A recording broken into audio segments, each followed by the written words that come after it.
The last thing we wanted to talk about here is if there was anything that could have been done differently. And obviously, we've laid out very clearly how the eastward expansion of NATO was a disaster, was a predictable disaster. Even the trying to bring Ukraine into agreements with the EU, this has all predictably provoked Russia. And so it was, we saw what they did in Georgia, we saw what they did in Crimea, and still we did not, really change our posture. So that's, we all understand that. In terms of this immediate crisis, I do think it's impossible to say whether war could have ultimately been prevented.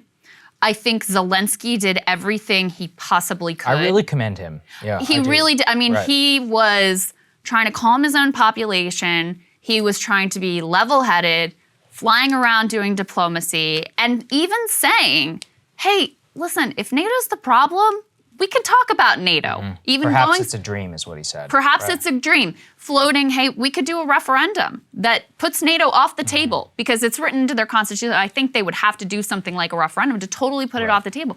Floating that, which again, if Putin's real issue here was just NATO, he could have, if he was looking for an out, he could have taken those things as a win back to the Russian people, as, see, I stood up, we asserted ourselves, we got these pledges, we're gonna get them, codified. I do think that, the US should have done more in terms of also being willing to negotiate in the way that Zelensky was. Do I think it ultimately would have averted this outcome, knowing now what we know? Highly doubtful. I agree with you. Highly doubtful. I was thinking about it and I was like, I know I said this repeatedly. I said we should give them what they want in rhetoric so we can make it clear that if they do invade, that it's clearly about something else. Yes. That being said, it would clarify the dynamic now and make it tougher for China to be taking the position they are. It would make it a lot tougher for China and for the others in order to take the position that they're taking. At the same time, everybody knew Ukraine was not going to be part of NATO. I mean, at this point, there's just no way that anybody in the West was actually going to make that happen. Even the Biden administration, tacitly saying this. So I don't want to say that it was like a foregone conclusion that they were and they weren't. Although we did invite them in 2008, and that was a gigantic mistake, which we made. Can't erase that. And sparked the escalatory pattern that leads us to this moment. What I would say is this. Paranoid Russians, leaders, is a constant throughout history. We know this. What we don't know is that what does the alternative history look like in which we don't amplify the legitimate fears that can be paired then with paranoid delusions and craziness that spark an invasion? We will not know the answer to that question. George Kennan, he was asked in 1998 about NATO expansion. Here's what he said. I'm going to read his full quote. George Kennan, for those who don't know, he was the architect of the containment strategy, the foremost U.S.-Russia expert, and really, I think, one of the most brilliant minds to ever live in the history of American foreign policy. Here's what he said. I think it is the beginning of a new Cold War. I think the Russians will gradually react quite adversely and it will affect their policies. I think it is a tragic mistake. There was no reason for this whatsoever. No one was threatening anybody else. This expansion would make the founding fathers of this country turn over in their graves. We have signed up to protect a whole series of countries, even though we have neither the resources nor the intention to do so in any serious way. NATO expansion was simply a lighthearted action by a Senate that has no interest in foreign affairs. What bothers me is how superficial and ill-informed the whole Senate debate was. I was particularly bothered by references to Russia as a country dying to attack Western Europe. Don't people understand? Our differences in the Cold War were with the Soviet communist regime. We are now turning our backs on the very people who mounted the greatest bloodless revolution in history to remove the Soviet regime. Russia's democracy is as far advanced, if not farther, as any of these countries that we've just signed up to defend from Russia. Of course, there is going to be a bad reaction from Russia. And then the NATO's expanders will say, what we always told you, that this is how the Russians are, but this is just wrong. Very prescient words written by George Kennan in 1998. Are we responsible for this? No, absolutely not. We did not invade Russia.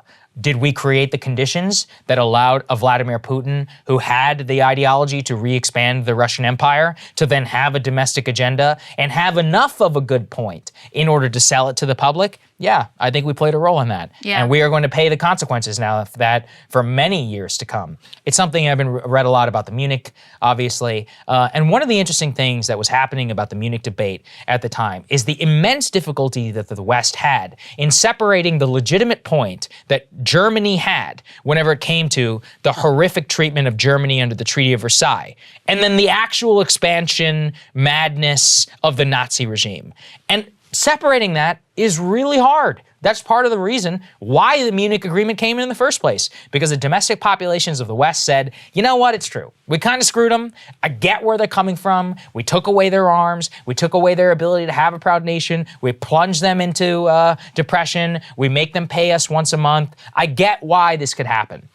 They did everything they could to avert war at the time. I wish we had seen more of that action from the Biden administration in the future, but it is not Biden's fault. Putin has invaded this country, and many of the consequences are now going to be on him. I will advocate as long as we can, or hopefully forever, against any sort of sparked, crisis, tension, war, etc., because I do not want to see Americans die in the East for no good reason.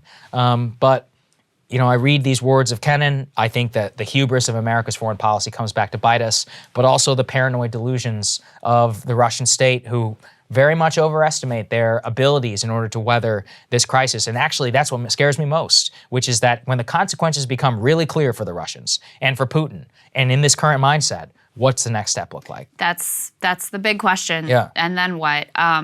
Because I think the other reason why we struggle sometimes to understand the actions of other leaders is because our country is so driven just by money and profit margins and the economy. And clearly there are a lot of other calculations that went into this from the Russian perspective. And we were arrogant and we were hubristic and we effectively humiliated them over these many years. And so again, I always want to be clear, this is his fault. And the death and the destruction and the damage to his own people, to the Ukrainian people, to the world economy, that falls at his doorstep. But there was another path that could have led in a very different direction, that could have led Russia to ally with us. As, we need their cooperation on any number of things, including climate change, if that's something that you care about, and including serving as a bulwark against China, if that's something you care about.